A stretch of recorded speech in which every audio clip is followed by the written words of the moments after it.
Tudo bem com vocês? Espero que sim. Ao vivo hoje aqui no Instagram, passando rapidinho para mais um quadro Papo Reto, que é um quadro do canal onde eu mando a real, né, sem papas na língua. E hoje eu vou falar sobre o diagnóstico que eu recebi de TDAH, que é um transtorno de neurodesenvolvimento. Essa é a palavra certa, transtorno de neurodesenvolvimento. Tardiamente recebi e estou aqui na minha casa, no meu cantinho, na minha cama. Estou de férias ainda, né? Curtindo as minhas férias. E por isso vocês estão me vendo assim, né? Pois é. Não estou onde vocês costumam me ver. Porque estou de férias e estou aqui sentada confortavelmente na minha cama. Mas vim bater um papo com vocês, tirar dúvidas. Aqui no Instagram já havia comentado anteriormente sobre o diagnóstico do TDAH, um tanto quanto tardio, né? E muitas pessoas fizeram perguntas. Então, dentro do raso conhecimento que tem do TDAH, estarei respondendo as perguntas de vocês. Então, se você tem uma pergunta, pode estar aí enviando. Lembrando que no canal, anteriormente, a Mel, que é minha aluna, ela é neuropsicopedagoga e ela trabalha, né, com pessoas com TDAH, então ela já fez uma live explicando. Na época que eu fiz a live com a Mel, nem passou pela minha cabeça que eu tivesse, nunca, na verdade, passou pela minha cabeça que eu tivesse TDAH. Passei pelo psiquiatra, não, pelo Dr. Kurt, que é neurologista, né? Médico neurologista, e passei por uma neuropsicóloga que foi quem fez a avaliação, tá bem? Então, a primeira pergunta, né? A pergunta que acho que mais foi feita, Virgínia, como que eu tenho certeza que eu tenho TDAH? Quem eu devo procurar? E assim, gente, bom, as pessoas pensam que tem os sintomas e saem falando que tem. Eu morro de rir, gente, morro de rir. Um tempo atrás eu estava num plantão tira dúvidas, né? E uma aluna falou: olha, Virgínia, eu tenho autismo. E eu falei: puxa, você descobriu agora? Ela: sim, eu tenho todos os sintomas. Falei: mas você foi um especialista para receber o diagnóstico? Ela: não. Eu vi que eu tenho sintomas, então eu tenho. Gente, não é assim.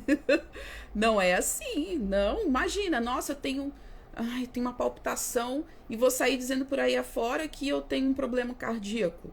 Eu não sei por que as pessoas consideram menos importante os transtornos de saúde mental e saem dizendo. Várias vezes eu abri enquete aqui nos stories do Instagram perguntando: você tem depressão? As pessoas: tenho. Quando você recebeu o diagnóstico, as pessoas enviavam pelo direct. Não, nunca nenhum médico ou psicólogo me deu diagnóstico, não. Eu mesmo que me dei. Gente, isso não existe. Terra para a lua.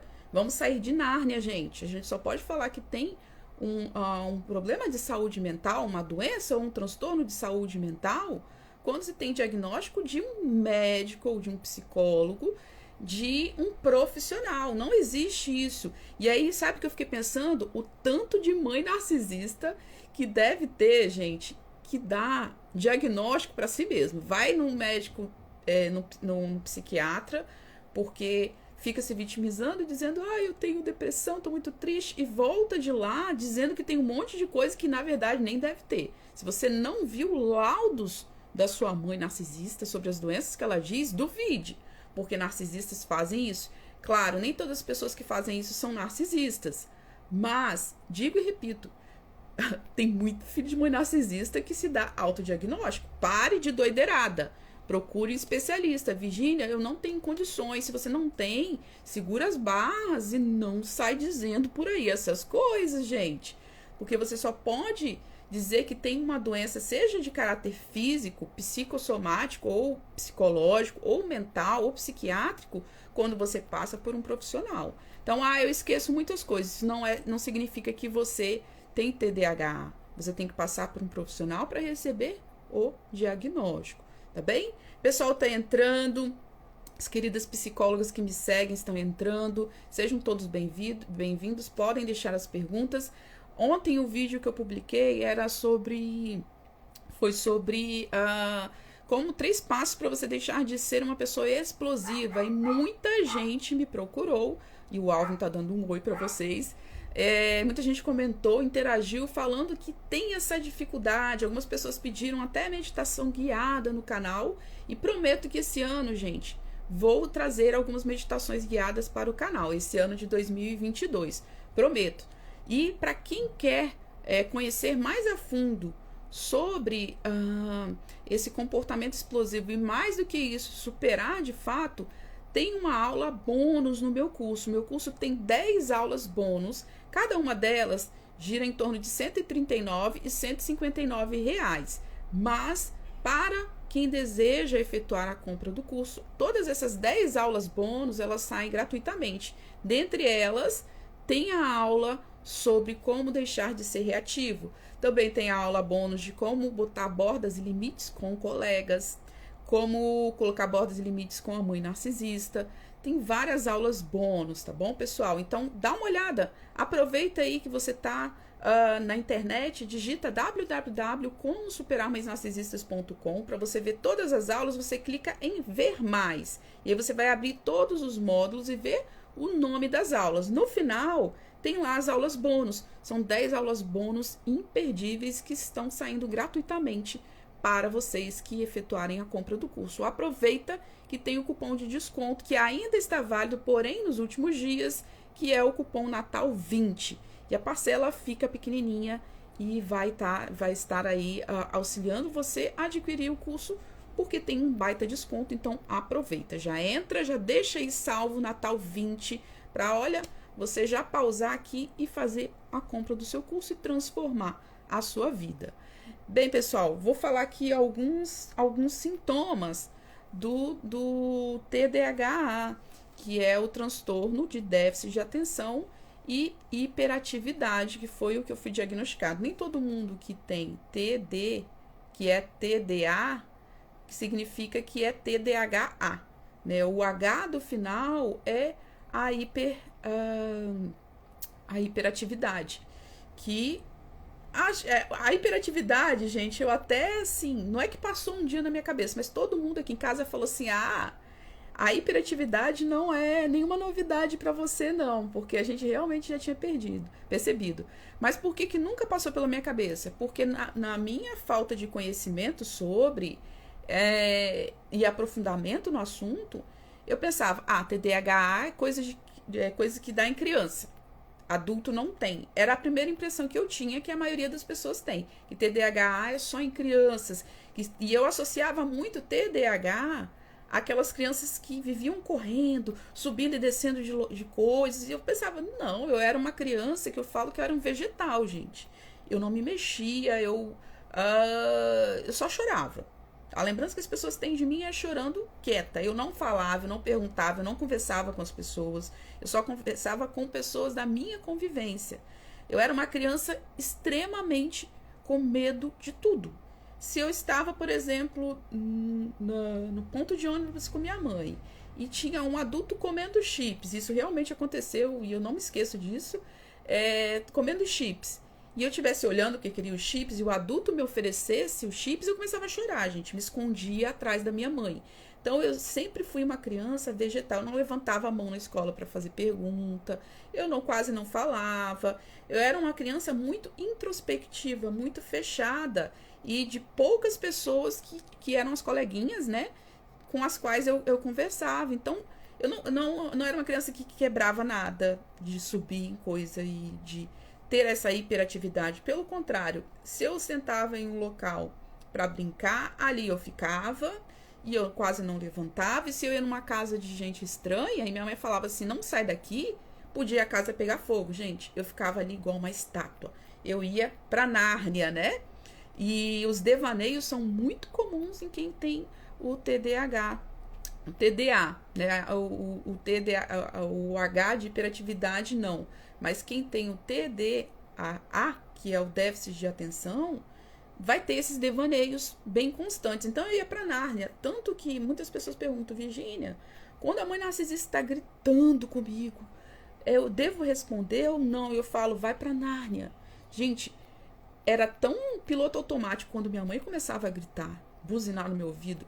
Eu ligava tanto meu botão de Nárnia que eu nem lembro as coisas que ela me xingava. Eu nem lembro, gente, porque eu ia para um devaneio. E o hiperfoco é um dos sintomas também, né, do TDAH, que é esse hiperfoco. Ao pé que você se dispersa facilmente, e você se dispersa facilmente porque você entra no modus hiperfoco. Quando eu foco em algo, gente, eu apago tudo. E nem sempre eu ligo esse modus hiperfoco. Às vezes muitas coisas estão me distraindo, mas quando eu ligo esse hiperfoco, eu vou pra Nárnia, eu esqueço de tudo. Meu cabelo, gente, vocês não vão conseguir ver, por conta do filtro que eu tô aqui no Instagram. Mas meu cabelo tá roxo. E tava muito roxo ontem, porque eu fui desamarelar, eu fui na praia, e aí ele oxida, né? Ele tava muito amarelo.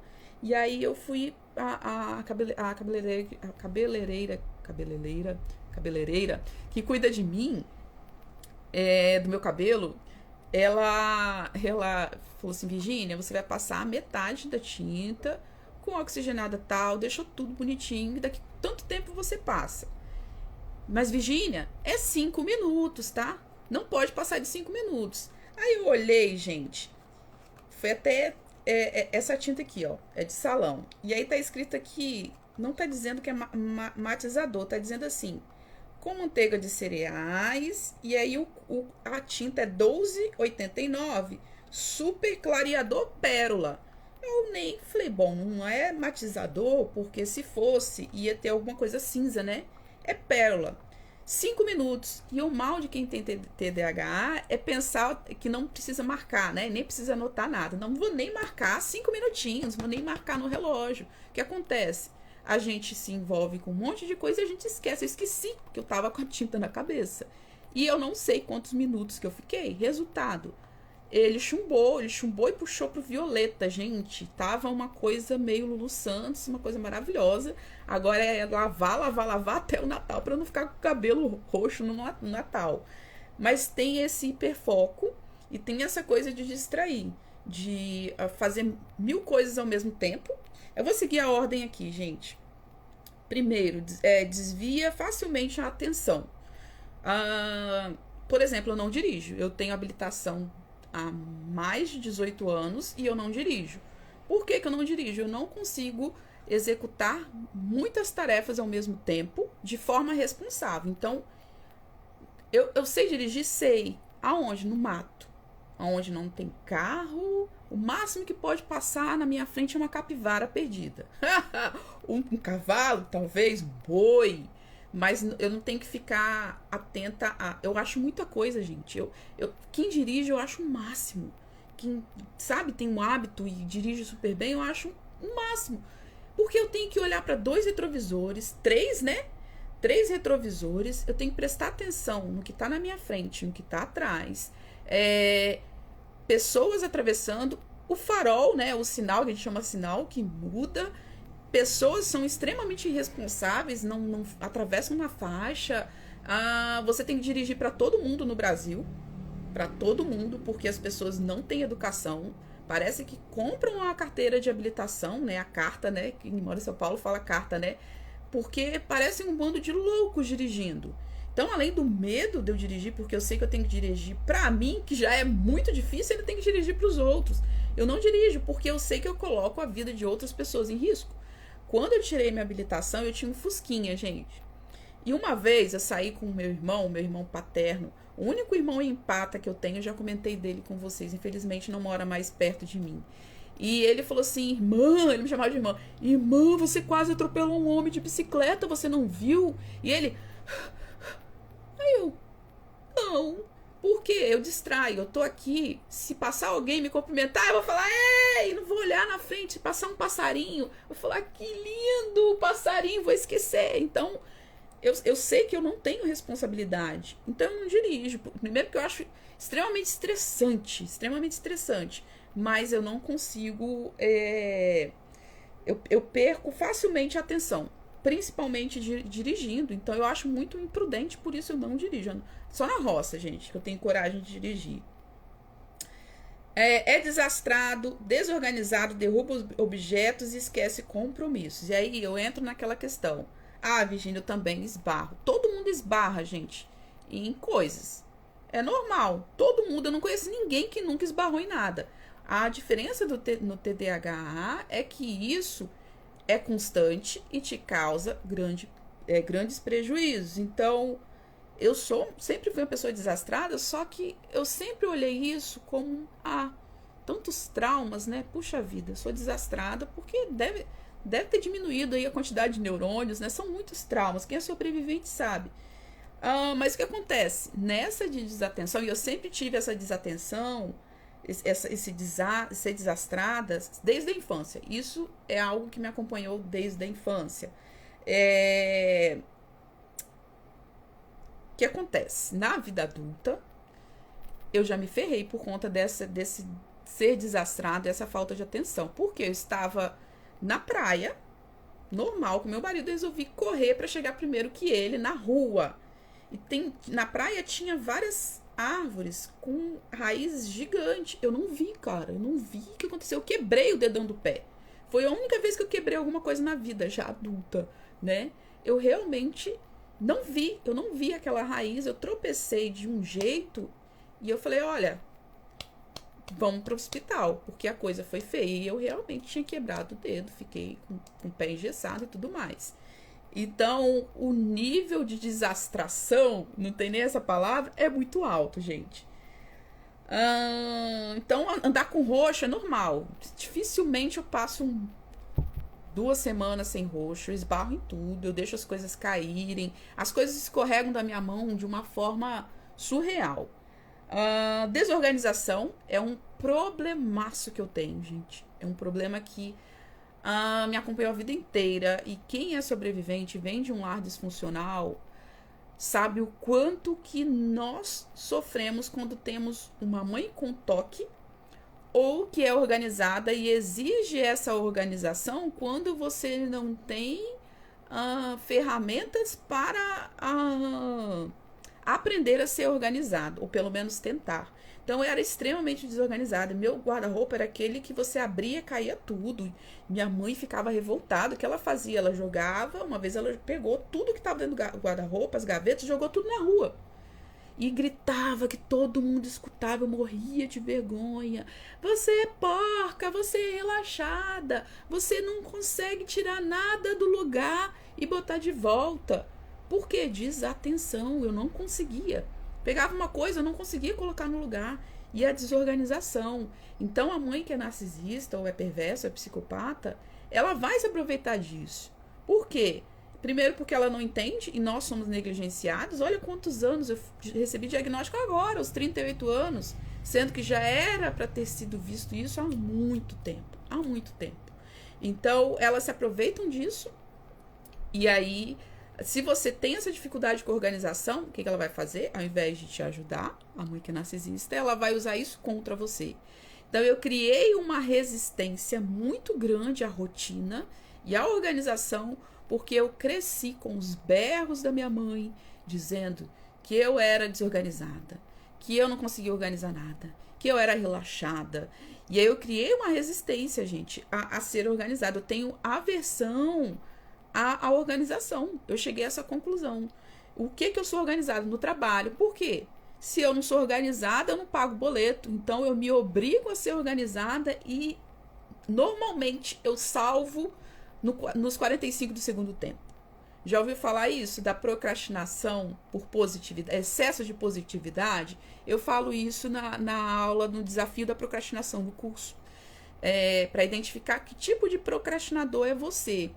Eu sou o tipo de procrastinadora que eu tenho uma autoconfiança tão grande que eu vou dar conta do recado, uma positividade tão grande que eu procrastino e nos 45 do segundo tempo eu dou jeito. E normalmente eu dou jeito, mas esse dar jeito te traz estresse, né? Te traz ansiedade. Então, é muito importante quem procrastina identificar qual é o seu perfil de procrastinação, porque isso é uma realidade. Antes de eu entrar de recesso, eu estava atendendo uma paciente online, né? Mas que é daqui da minha cidade, que ela sofre dessa mesma procrastinação no trabalho também, né? E como que é importante identificar isso, né? Para que a gente vença a procrastinação. Derruba objetos, esquece compromissos. Esquecer compromissos é um problema também muito sério para mim. Eu já perdi audiência que eu estava aguardando há mais de um ano. Eu processei uma empresa e fiquei um ano aguardando a audiência, gente. A advogada avisou, falou: Virgínia, a audiência é dia tal, não tem necessidade de eu ir, tá? Você vai sozinha. Beleza. Virgínia esqueceu. Esqueci. Anotei na agenda e esqueci. Recentemente eu dei entrevista para uma TV e, cara, eu esqueci. Eu falei, eu não vou esquecer, né? Uma entrevista para TV é algo muito importante. Anotei na agenda. Um dia anterior eu lembrei, no dia, gente, apagou. E simplesmente eu esqueci da entrevista. Por sorte, a moça que me fez contato me catou no WhatsApp no WhatsApp e falou assim: Virgínia, você desistiu da entrevista? Quase que eu pensei, what? Que entrevista? Aí eu, não, meu Deus, eu tô atrasada. Mentira, gente, eu não tava atrasada, não, tinha esquecido mesmo. E aí eu entrei meia hora atrasada na entrevista.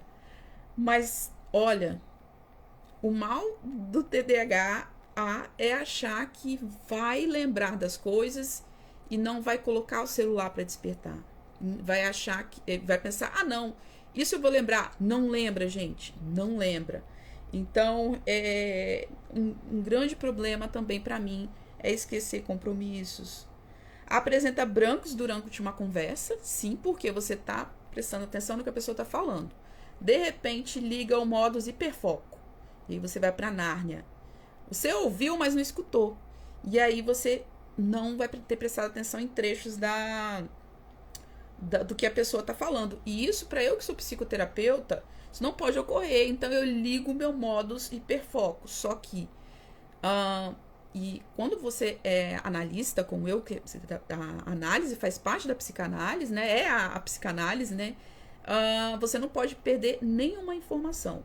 Então, normalmente eu faço anotações e ligo meu hiperfoco e vou juntamente fazer todo o processo analítico e não posso perder nada. Isso exige de mim uma energia cognitiva muito alta, gente. Tanto que no dia que eu atendia todas segundas-feiras, era no final do dia como se um trator tivesse passado no meu corpo, porque exige uma atenção plena, exige um esforço cognitivo muito alto, você atender várias pessoas durante o dia e prestar atenção nos mínimos detalhes que são, assim, muito importantes na análise e sem perder sem perder nada, nenhuma informação. Então há um esforço cognitivo muito grande. Eu exerci isso também na faculdade de nutrição, porque eu sou de humanas, eu não sou de exatas. E a nutrição é bioexatas, né? É biologia com exatas. Então, eu tinha que fazer um esforço cognitivo muito grande nas aulas que envolviam matemática. Mas eu tive a sorte, gente, que eu tinha um professor tão bom, mas tão bom, que ele percebia que eu não entendia. E aí ele perguntava, alguém não entendeu? Ele olhava pra minha cara, ele ria, ele já sabia que eu não tinha entendido. Engraçado, né? Quando eu fiz o ensino médio e eu fiz, né, vocês sabem, né, minha mãe narcisista me tirou o direito de estudar na adolescência e eu só pude concluir o ensino médio na vida adulta. E as colegas percebiam também, gente, que eu não entendia o raciocínio. Elas olhavam as três, né? A gente era a patotinha, né? Sempre tem uma patotinha que a gente se identifica mais. Sentava nós quatro, assim. Quando era aula de matemática, elas olhavam, terminava a explicação, elas olhavam juntas, assim, pra minha cara e viam. E falavam, Virgínia não entendeu. Faziam sinal com a mão. Daqui a pouco eu te explico. E aí elas paravam pra me explicar, cara. Olha, Eu tive muita sorte, além de ter tido professores de matemática excelentes, na faculdade também o professor que tinha avaliação nutricional envolve muita matemática e nutrição hospitalar também. Eu tive excelentes professores que vinham na minha cara, eu não consigo fingir, gente. Se eu não gosto de algo, eu vou demonstrar. Se eu não entendi, as pessoas vão perceber e eles percebiam e repetiam. Então, eu me perdi, gente. Me perdi. Não lembro por que eu já entrei na matemática aqui. Acho que é os brancos, né? Então, esses brancos, eles não podem ocorrer quando você é psicoterapeuta. Claro, em algum momento pode acontecer, né? Até porque não somos máquinas, mas não pode ser uma constante. Então, lembrei que eu estava falando. A energia psíquica no atendimento, ela é muito desgastante para mim. Por quê? Eu tenho esse hiperfoco, mas também tenho déficit de atenção, né? Essa coisa de se perder e de ter esse branco. E eu vou falar mais um pouco à frente sobre a questão dos brancos, desses brancos que dá, porém de outra perspectiva no final, que foi onde começou tudo com o Dr. Kurt, gente. Interrompe a fala do outro. Quem já assistiu live minha já viu que às vezes acontece. Às vezes acontece de eu estar interrompendo a fala do outro porque tem uma quantidade máxima de minutos as lives, né? Porque se eu não interrompo, né? Não sei se vocês já viram no jornal. No jornal, o entrevistador vai cortar várias vezes. Qualquer entrevista, não só o jornal, sempre vai ter esse corte, porque senão a pessoa vai devagar ou vai num devaneio e foge do assunto e tem minutos contados, né? Tem minutos contados. E ali o interlocutor, ele tem que direcionar, faz parte, né? Eu não fiz jornalismo, mas eu tenho consciência disso, porque eu tenho minutos. Se a live fica grande, vocês não assistem. Então, em alguns momentos, tem que interromper. O William Bonner pode interromper. A Virgínia nas lives se interrompe, já falam, deixa a pessoa falar. Não posso, gente. Senão fica 3 horas de live. Não posso. Mas em alguns momentos, a interrupção ocorre porque realmente há um impulso quando você tem TDAH e às vezes, e quando você tem o TDAH, que é o H da hiperatividade, você fala muito. Não sei se vocês já perceberam que eu sou uma pessoa que falo muito, né? Não é à toa que eu tenho canal do YouTube. Sou uma pessoa que falo muito, falo pelos cotovelos. Sim, tem momentos de introspecção que eu entro num modus fecho a boca. Depende do dia. Tem dia que eu não tô pra ninguém, pra nada, não quero falar com ninguém. Tem esses dias também. Eu entro no meu casulo, eu entro no meu casco de tartaruga e não ponho a cabeça pra fora. Tenho esses dias também. Mas há dias onde eu tô mais hiperativa, que há uma necessidade de falar.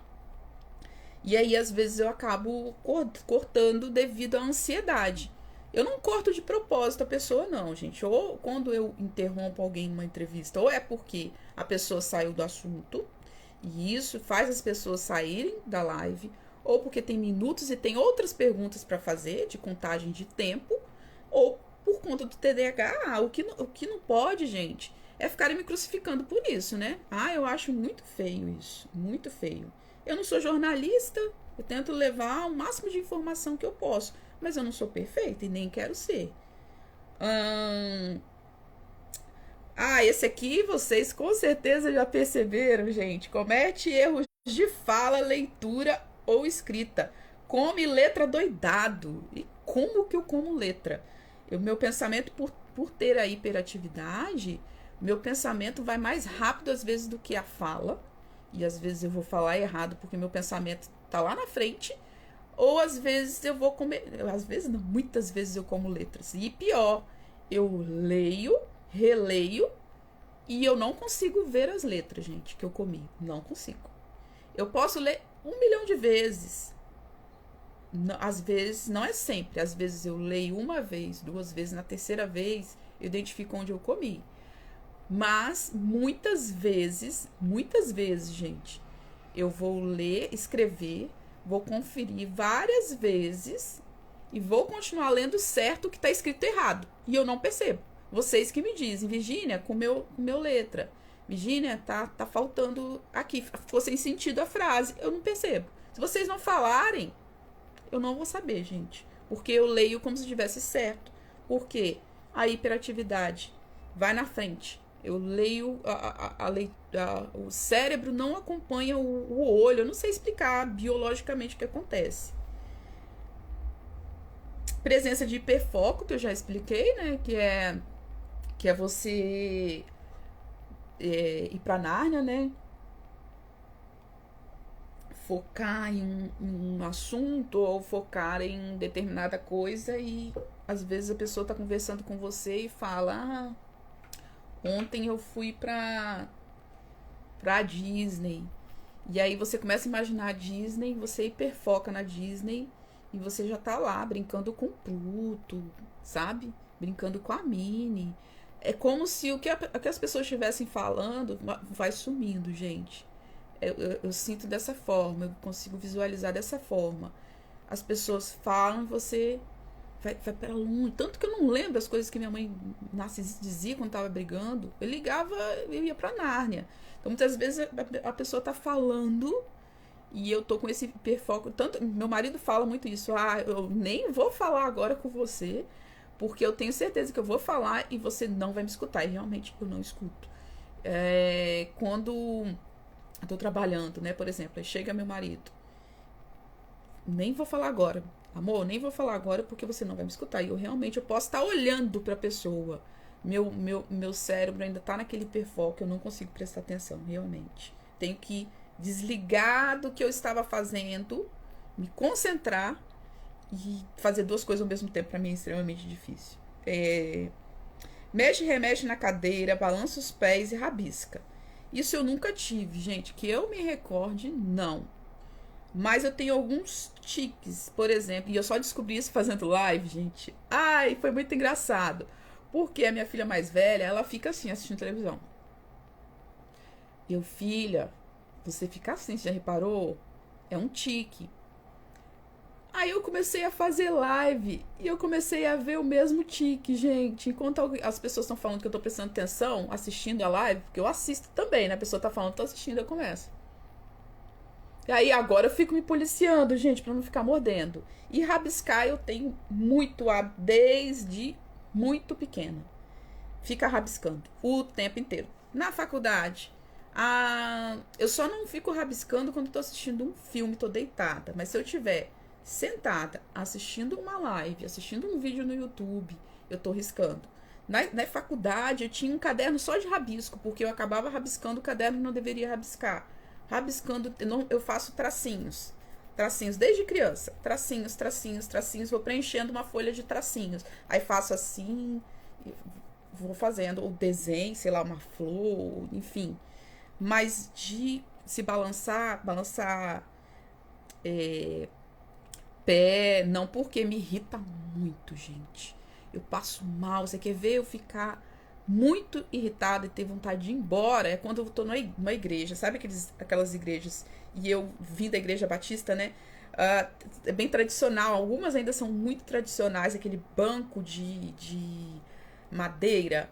Se alguém balança ali, balança o banco inteiro, gente, eu começo a me irritar. De me dar, assim, falta de ar, me irrita muito qualquer tipo de balançar perto de mim. Então eu acho que por me incomodar tanto, eu nunca senti essa necessidade de balanço, de ficar balançando. Nunca senti, mas o tique de ficar assim e de rabiscar realmente tenho. Faz várias coisas ao mesmo tempo, mas termina poucas. Muito eu, gente. Faço muito isso, de tentar fazer várias coisas ao mesmo tempo e no final eu me ferro porque eu não consigo. Impaciência, irritabilidade e oscilação de humor. Claro, isso tudo, gente. E quando eu comentei sobre o diagnóstico, algumas pessoas falaram assim: Virgínia, um diagnóstico não te define, você é muito mais do que isso.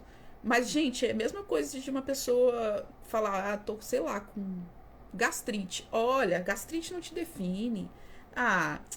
Deixa isso pra lá. A pessoa tá lá com dor, sabe?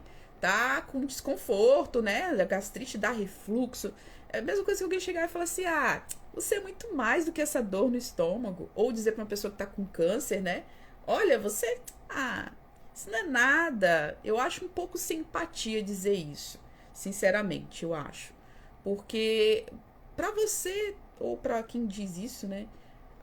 Dizer que é só um diagnóstico, isso não define, pode ser nada. Mas pra mim muda tudo, gente. Porque a minha mãe narcisista sempre tripudiou em cima de mim por essa falta de atenção. Sempre me tirou de deficiente mental, de débil mental.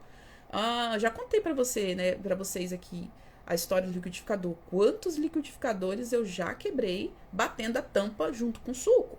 E aí ela chegava perto de mim e fazia...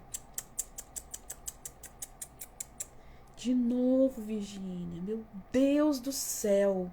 Meu Deus do céu, Virgínia. Meu Deus do céu. Ai, você tem que procurar um médico. Não é normal isso. Não é normal. Ou, quando eu era criança, ela às vezes falava muitas coisas e eu não entendia, porque é uma pessoa de 220 ela. E não só ela, né? Muitas coisas as pessoas falavam e eu não entendia. E ela... Uma vez bateu com a colher de pau na minha cabeça, eu com 14 anos, ela me chamava de cabecinha de camarão, né? Cabecinha de camarão. Ou cabecinha na frente dos outros. Ela encurtava pra não ficar feio pra ela me chamar de cabeça de camarão, né? Então, longe dos outros, ela me chamava de cabeça de camarão pela minha lerdeza. Eu era uma criança extremamente lerda, lógico. Uma criança que tinha um pai que estuprava, uma mãe narcisista beirando a psicopatia, que eu acho que ela é narcisista maligna ou psicopata narcisista. Todo tipo de tortura que uma criança pode suportar. Óbvio que eu era lerda, mas além disso, tinha um déficit de atenção. Então ela se irritava muito, porque tudo meu era devagar, eu demorava para assimilar as coisas. E às vezes ela falava alguma coisa, pedia ou falava, eu não entendia. E eu ficava, E ela se irritava, gente. Ela ficava com tanta raiva, me dava tanto medo que parecia que ela ia vir pra cima de mim pra me bater. Mas ela não era de bater, ela me bateu pouquíssimas vezes. Mas eu tinha muito medo, né? Afinal, eu era criança, adolescente. Uma vez ela foi com a colher de pau na minha cabeça, bateu e disse: quando você vai abrir a sua cabeça e acordar pra vida? Esse acordar pra vida dela era deixar de ser abobalhada, como ela me chamava, né? Ela dizia pra todo mundo, Virgínia, não sei porque que Virgínia é abobalhada desse jeito. Então, pras pessoas de fora, pode ser só mais um diagnóstico que não me define, realmente não me define. Mas me traz um monte de resposta. E a confirmação de que eu não sou retardada, que eu não sou defeituosa, que eu não sou aquilo que a minha mãe narcisista sempre me induziu a acreditar, que eu era uma pessoa com deficiência mental.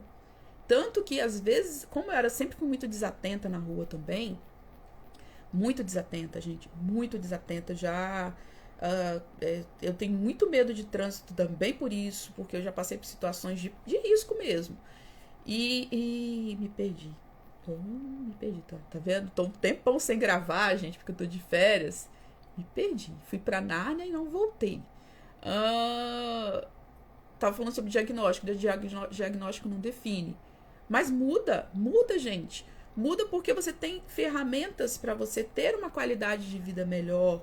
Muda porque você entende que você não é uma pessoa que veio com defeito, ou que você não é aquilo que a mãe narcisista dizia. Tem um porquê esse déficit de atenção, sabe? Então, tem motivo, não é à toa. Um diagnóstico não me define, mas me ajuda muito. Porque agora eu posso ter as ferramentas adequadas para me cuidar e ter mais saúde, bem-estar.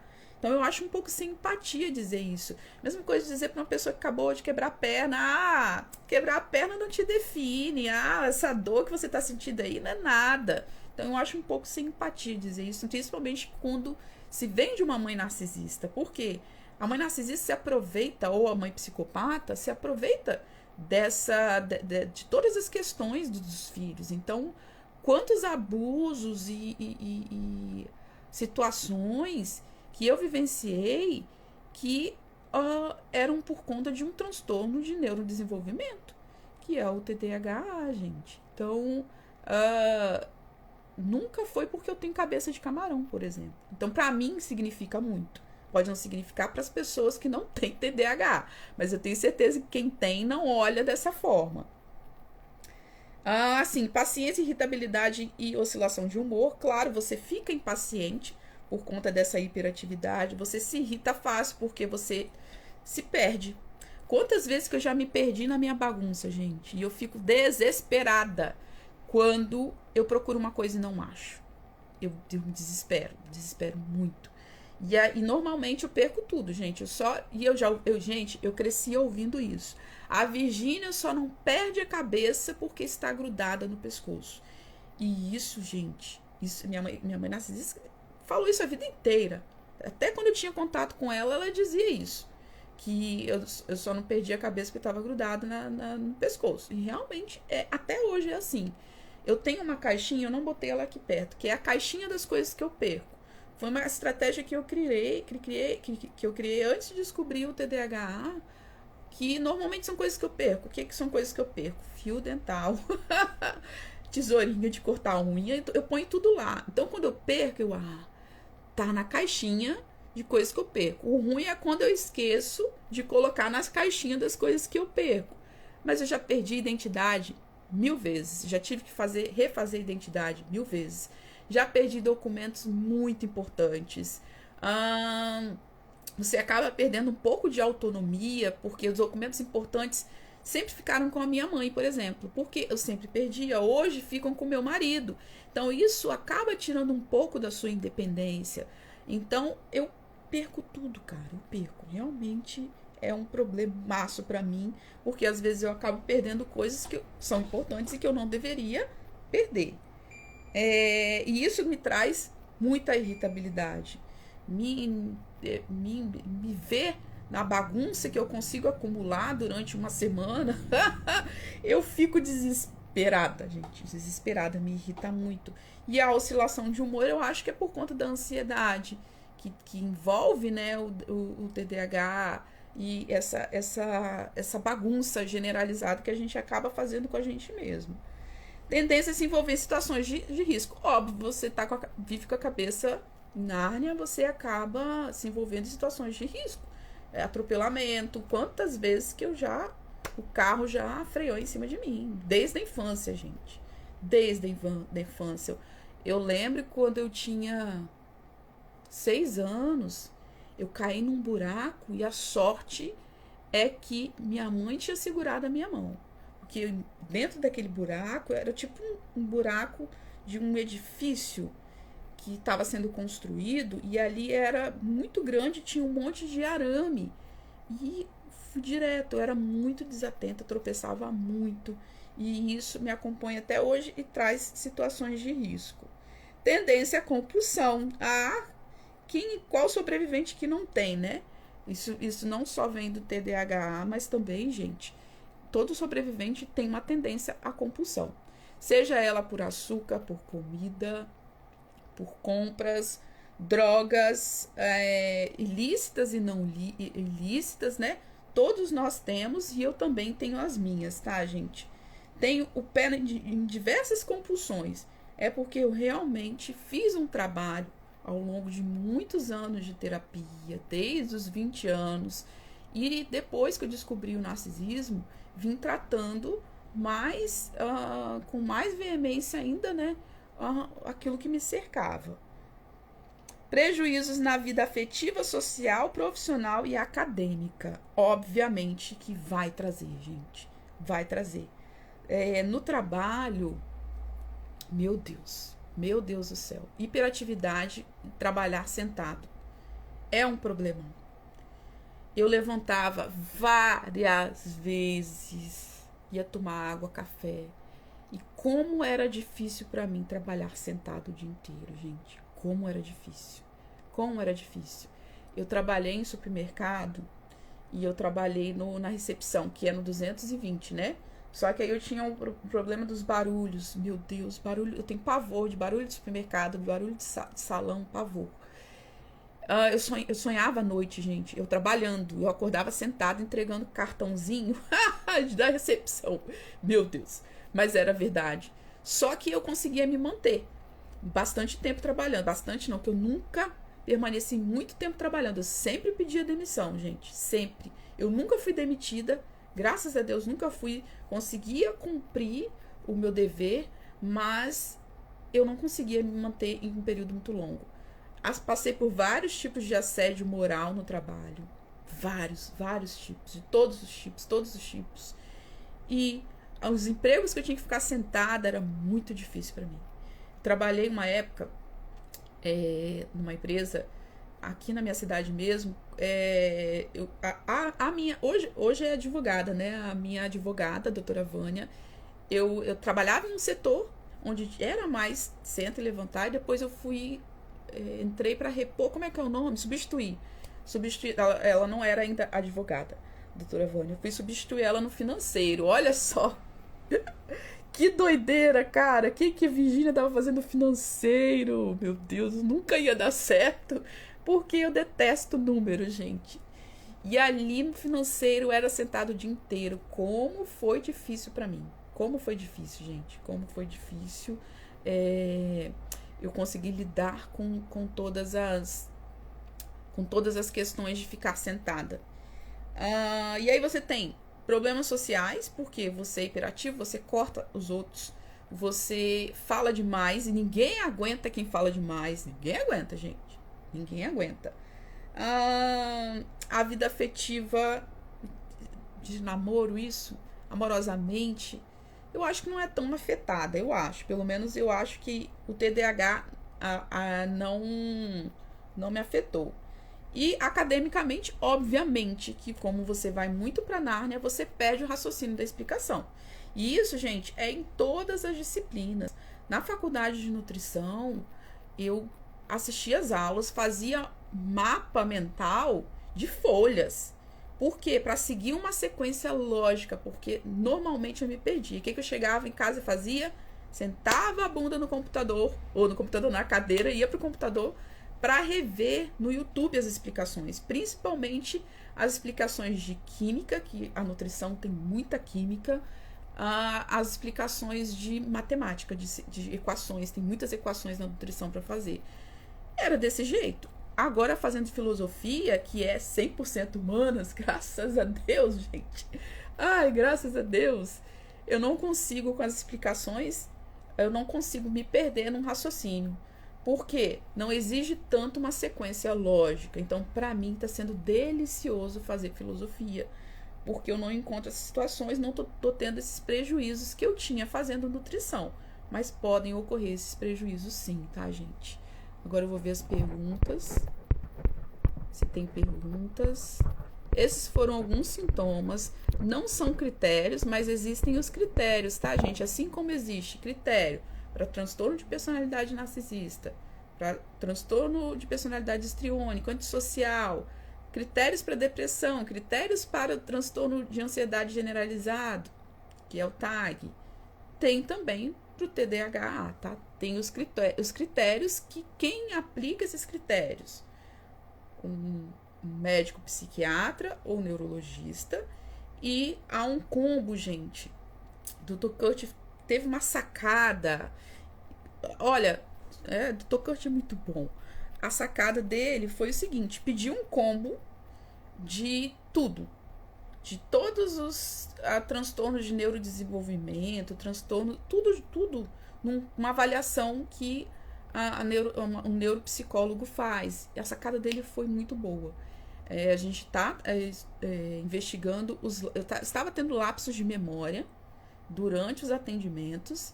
E aí ele descobriu que é outra coisa, que nada tem a ver com o TDAH, nada com o que foi descoberto.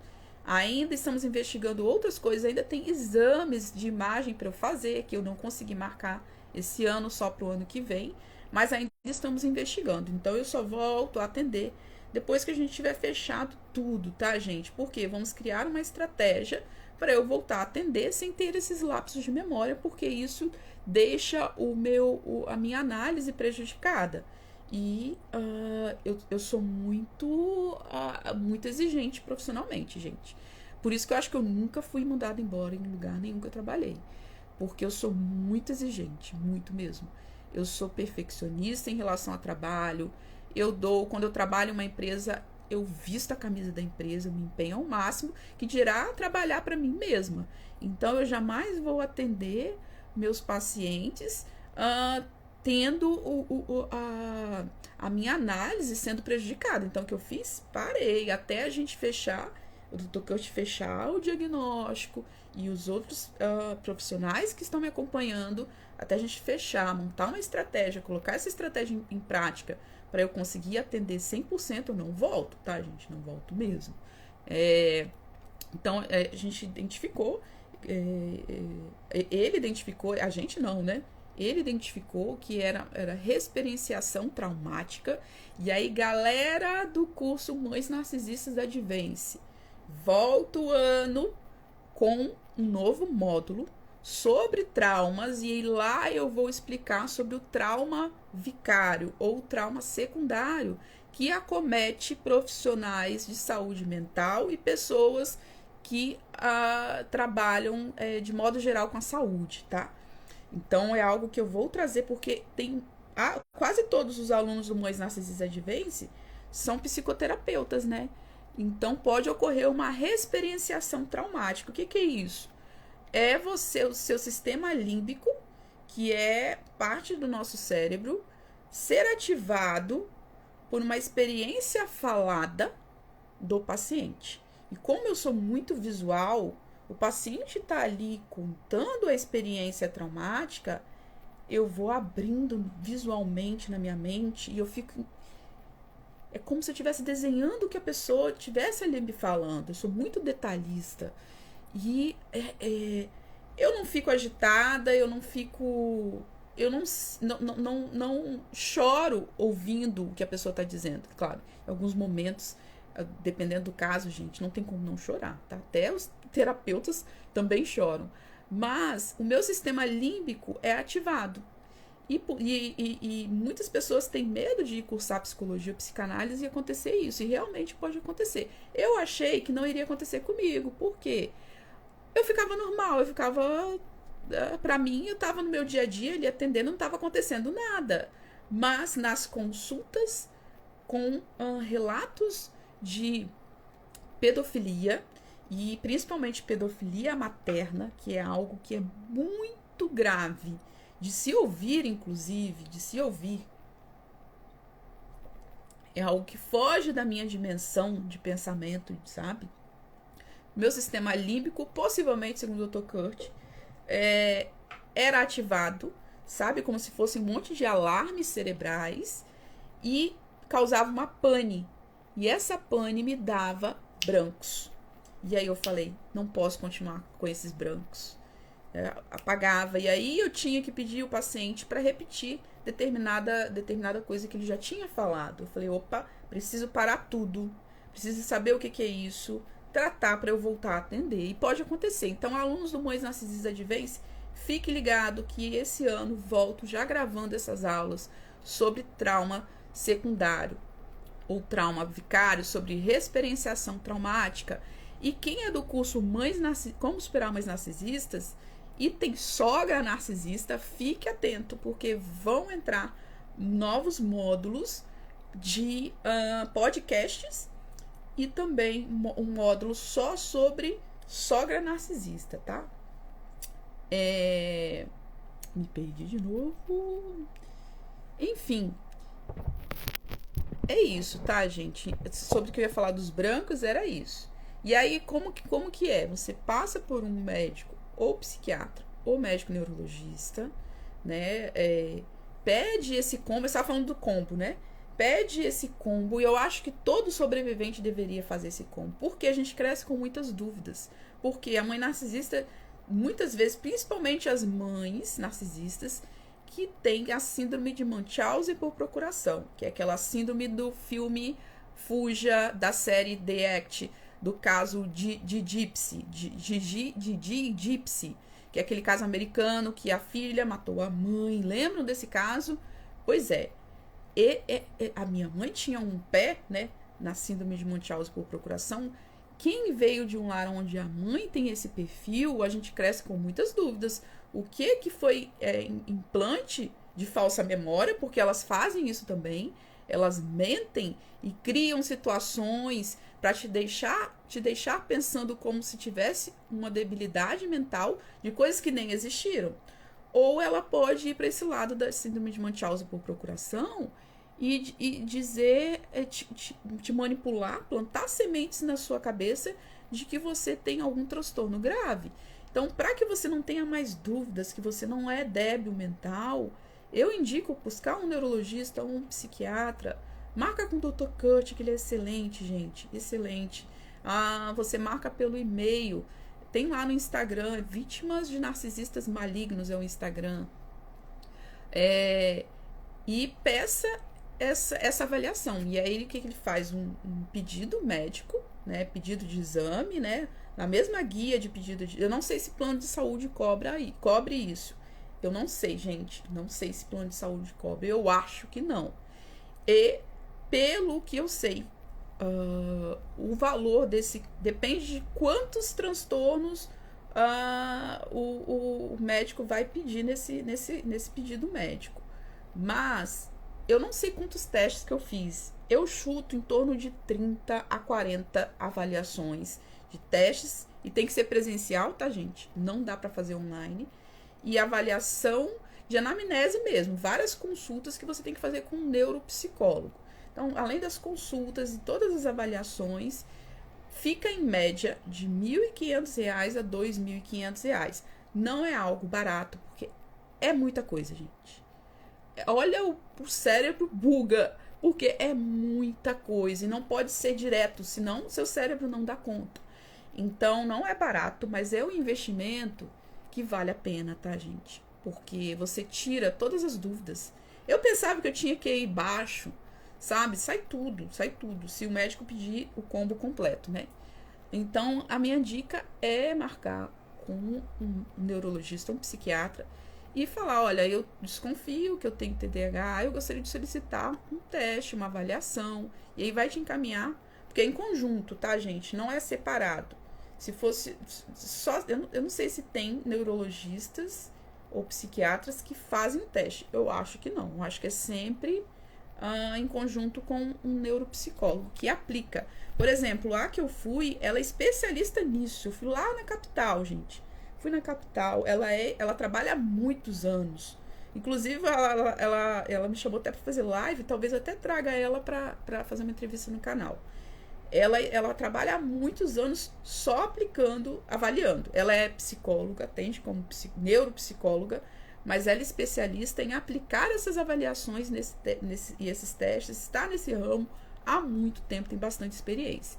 Então, busque indicação quando você for fazer os testes, se você fizer, e eu acho que vale super a pena, porque você não fica com a pulga atrás da orelha. Gisele, Cacau, Yasmin, Josi, Sabrina. Vamos ver aqui. No que consiste a revitimização da mãe narcisista? Gisele, querida, eu não entendi sua pergunta. Como assim no que consiste a revitimização da mãe narcisista? Não entendi. A mãe narcisista ser revitimizada? Como assim? Ela é vítima de quê? Que eu saiba quem são as vítimas somos nós, não são elas, não. Como assim? Não entendi. No que consiste a revitimização da mãe narcisista? Ela não é vítima de nada. Como é que ela vai se revitimar? Só se for da narciolândia dela. Maiara, como ter certeza que a minha mãe é narcisista? Maiara, só amarrando ela, levando ela no psiquiatra. Você pega ela, leva ela no psiquiatra. E esse psiquiatra coloca a máquina da verdade nela, faz a anamnese e dá o diagnóstico. Se ela mentir, a máquina vai resolver. É possível isso? Não é.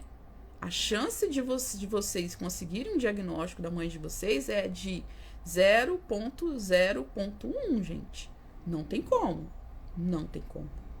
Você pode deduzir. Como? Baixando o meu e-book, por exemplo. Tem um e-book chamado Mães Narcisistas quando sua maior inimiga é sua própria mãe. Vou deixar na descrição e no link da bio. E fazer o teste que tem lá para deduzir. Ou você pode seguir os 9 critérios do DSM-5. Tem um vídeo que eu explico. tá? Tem os 9 critérios, tem que ter 5 para ser narcisista. Mas você vai deduzir. Você pode dar diagnóstico? Não. Você pode deduzir.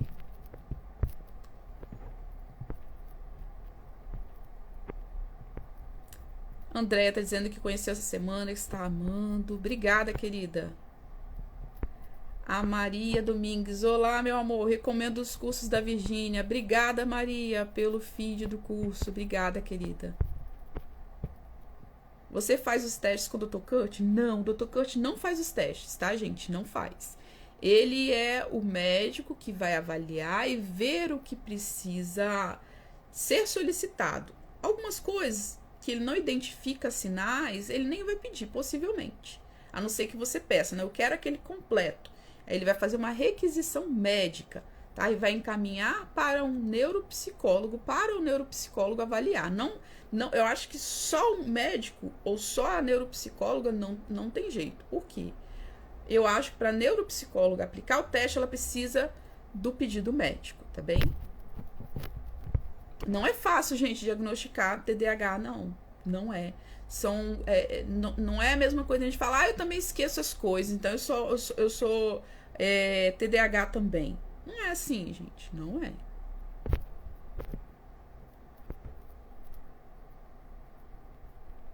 A Andrea tá dizendo que o filho está em investigação de TDAH,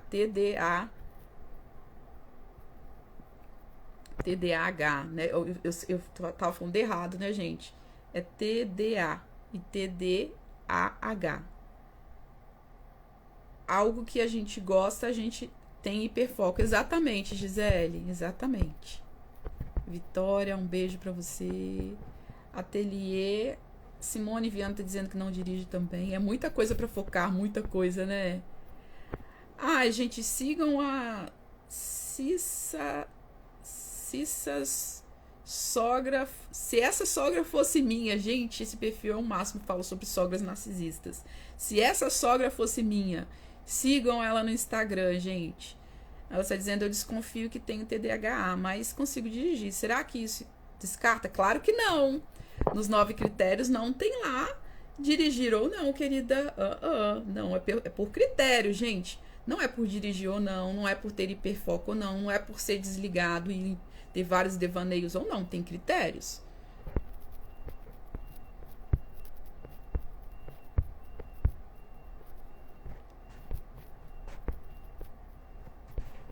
Lu Barbie entrou, Márcia também. Pera lá, gente. O Instagram é uma beleza pra poder rodar aqui com o dedo.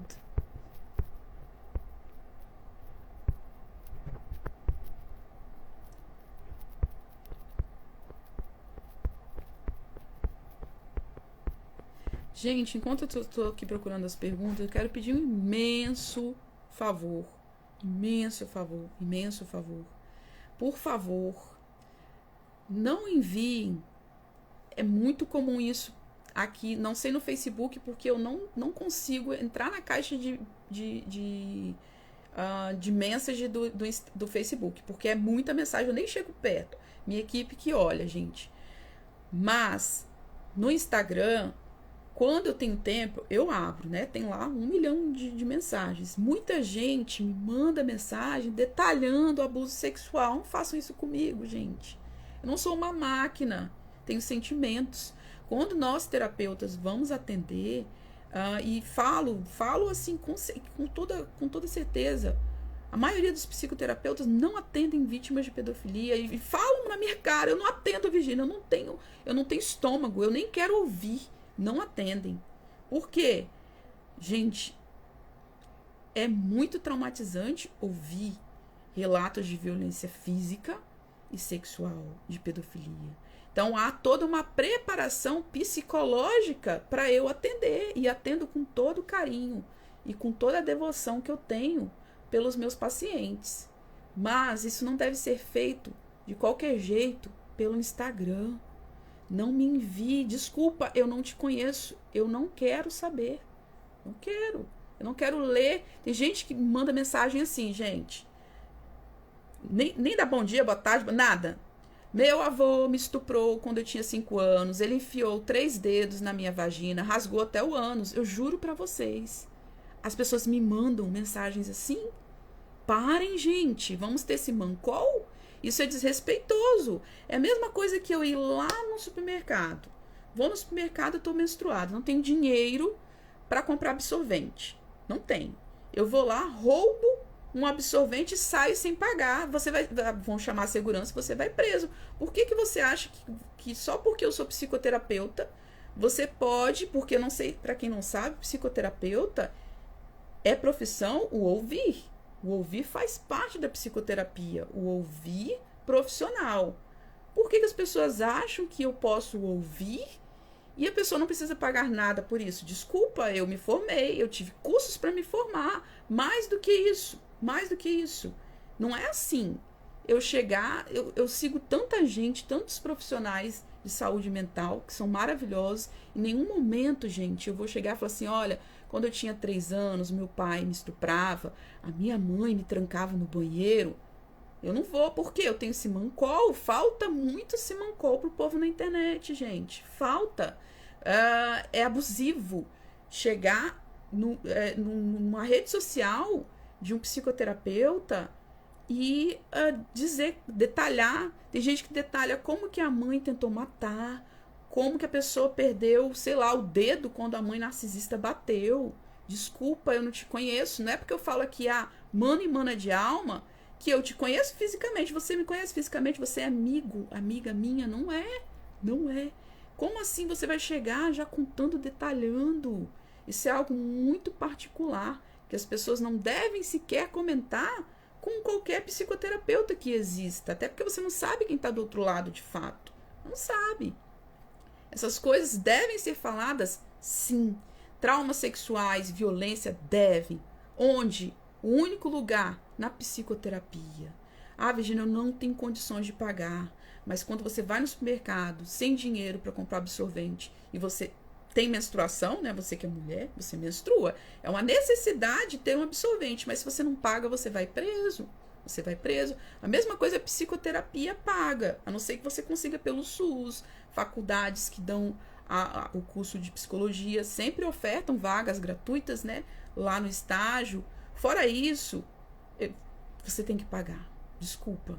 É necessário pagar. E quando você chega para mim dizendo, detalhando como você sofreu abuso sexual, além de você ativar gatilhos em mim, porque quando eu abro uma mensagem, eu não sei o que está vindo. Às vezes é uma pessoa perguntando uma coisa aleatória. Mas aí, quando eu vejo que não, eu já li, além de você me retraumatizar ou você ativar gatilhos em mim, você age de forma desrespeitosa. Porque o ouvir, né, o você chegar em um psicoterapeuta para que ele te ouça, sem você pagar, é abuso. Da mesma forma aqui no supermercado. Por mais que você necessite do absorvente, você sair com ele sem pagar, é roubo. É falta de respeito. Da mesma forma que eu respeito todas as pessoas que eu sigo, eu também gostaria de ser respeitada. Já fiz muitos anos de escuta solidária. Hoje não faço mais, não tenho tempo, infelizmente. Meu foco hoje é o quê? Primeiro, cuidar da minha saúde, né? Afinal, eu estou falando aqui da minha saúde, né? Compartilhando com vocês o meu recém-diagnóstico e meus alunos e meus pacientes. Esses são prioridades, são pessoas que confiam no meu trabalho e a eles eu dedico o meu tempo. Tá? Agora, uma pessoa aleatória na internet, desculpa, eu não te conheço, eu não sou sua melhor amiga. Então, da mesma forma que eu respeito as pessoas, eu espero que elas me respeitem também. Eu jamais vou entrar no supermercado, por mais que eu necessite do absorvente, e vou roubar, né? Falta esse mancol para muita gente na internet. Por favor, não me envie, não detalhe por rede social como você foi estuprado, violentada. E desculpa, eu não quero saber. Na terapia, sim, eu quero saber. Na terapia, sim, eu vou te escutar. Na terapia, eu vou te orientar. Mas não em rede social. A Xoxô tá perguntando, Virginia, você tem excesso de pensamentos negativos? Não, não tenho. Já tive. Quando eu tinha ideação suicida. Depois que eu me descobri como sobrevivente, eu trabalhei isso. Inclusive, é algo que eu falo muito no curso.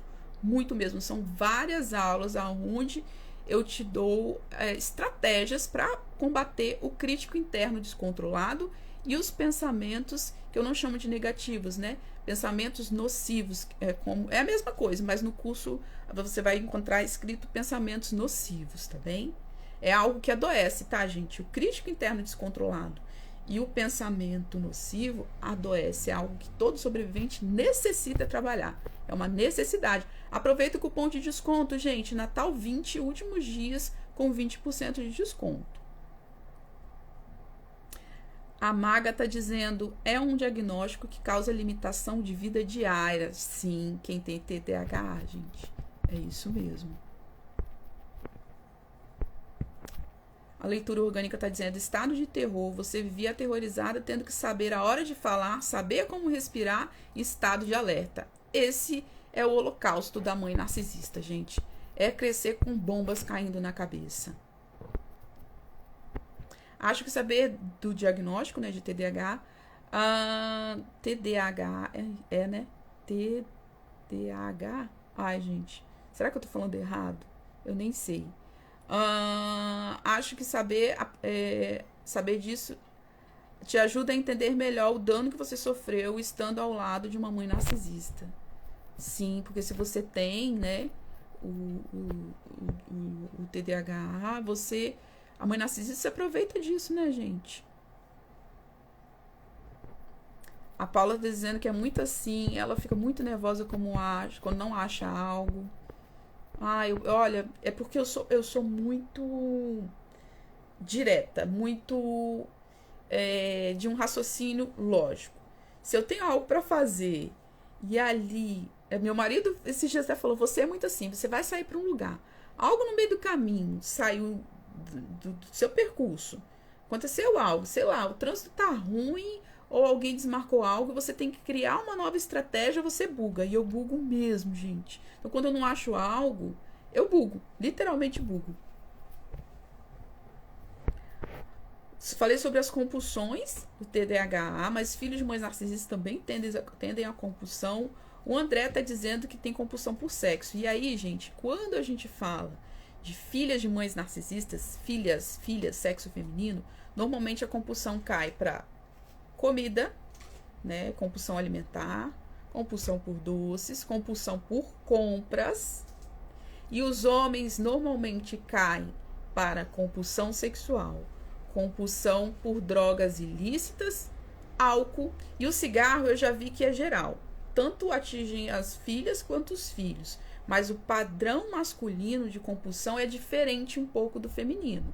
Não é que nenhuma filha de mãe narcisista vai ter compulsão por sexo ou vai ter compulsão por álcool, mas eu vejo e percebo que os homens, a compulsão maior é sexo, pornografia, álcool e cigarro e drogas ilícitas. As mulheres, cigarro, alimentar, doce e compras, eu percebo isso, mas pode variar com certeza.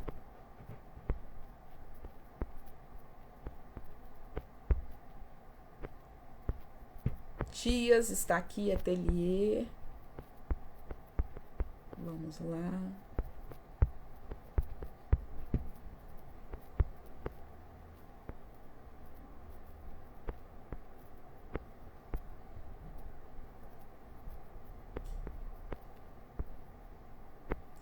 A Ana Carolina está dizendo, esse e-book é tão necessário, me ajudou tanto. Obrigada, Virgínia. Obrigada por tanto, Virgínia. Ana, querida, que bom, fico feliz que o e-book te ajudou. E compartilha.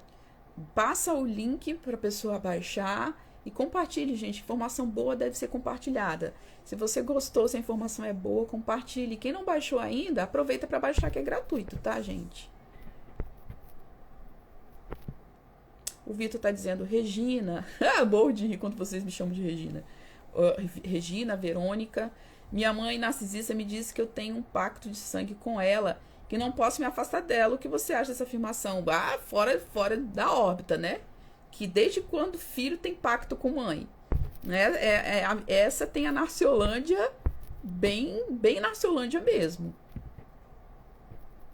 Dona de casa, ponto simples, queria te falar que você tem me ajudado muito. Obrigada. Um abraço, dona de casa. Um abraço para você e obrigada por seguir. Flor de Lis está aqui. Bruna. Débora, Adriana.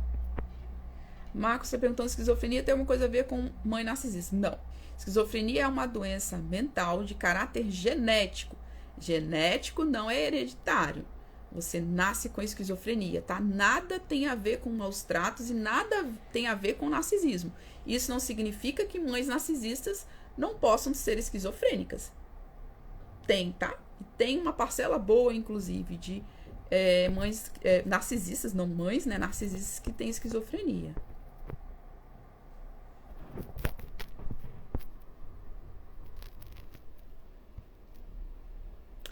A Poliana Abreu tá dizendo que a mãe dela, narcisista, bateu tanto que ela foi internada no dia seguinte. Gente, casos assim de uma agressão que é hospitalizado, falo e repito, é necessário essa filha, esse filho olhar para essa mãe com os olhos de não narcisismo, ou não só narcisismo, mas psicopatia. Por quê? Não é critério violência física no transtorno de personalidade narcisista. Muita gente confunde. Muita gente. E eu falo isso de experiência clínica. Metade dos pacientes que eu atendo não são filhos de mães narcisistas, são filhos de mães psicopatas. Chegam até mim pensando que a mãe é narcisista. Tem pessoas que são vítimas de pedofilia materna e acreditam que a mãe é narcisista, e não é. Pedofilia já é psicopatia, tá, gente? Já é. Não é, ou a pessoa é narcisista e psicopata. 9 critérios do narcisismo. Não tem violência. Não tem. Porque o narcisista, a violência dele é psicológica. Agora, o transtorno de personalidade antissocial, que é o psicopata, lá tem como critério a violência física. Tá bem? Então, quando chega pra mim, a primeira coisa que me vem à cabeça é uma mãe psicopata. Porque a narcisista raiz mesmo, a tendência dela não é bater a esse ponto, porque ela é esperta, ela não quer que as pessoas descubram. Já a mãe psicopata, não. Principalmente a que é a sociopata, que é mais explosiva ainda. Elas não estão nem aí. E aí elas podem bater a ponto dessa criança ser hospitalizada.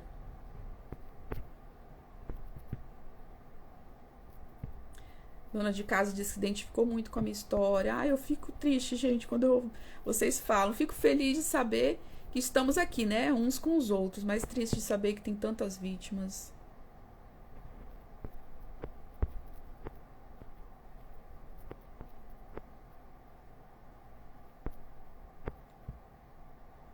Virgínia, o que você pensa sobre o pai, esposo da mãe, narcisista, ser conivente com tudo e nunca reagir a nada?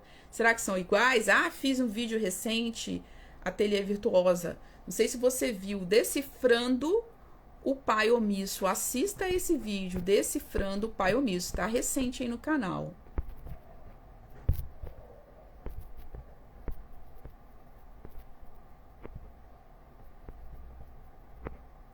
A Luana diz que eu tive transtorno alimentar, mas nunca quis emagrecer, sempre fui magra. Muitas têm anorexia, não sei se é o seu caso.